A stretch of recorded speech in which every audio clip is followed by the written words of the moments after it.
সবজি দিয়ে সব পালং শাকের চচ্চড়ি করব। বড়ি দেব,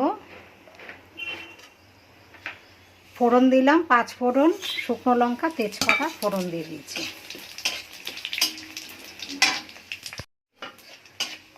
মশলাটা ভাজা ভাজা হয়ে গেছে। এখন সব বেগুনটা বাদ দিয়ে সব সবজি দিয়ে দিচ্ছি।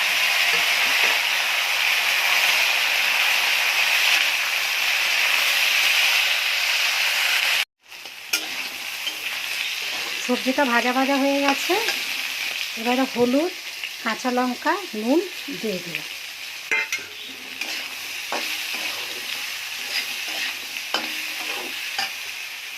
এবার বেগুনটা দিয়ে দেবো।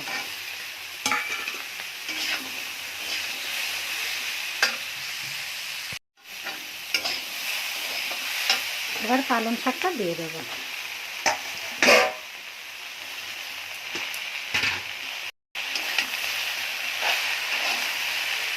নেড়ে ঢাকা দিয়ে দেবো।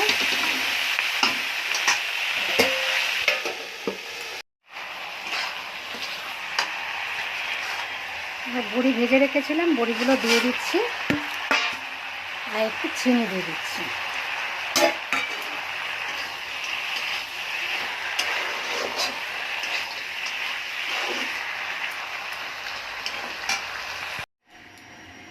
পালং শাক সবজি টবজি দিয়ে চচ্চড়ি রেডি।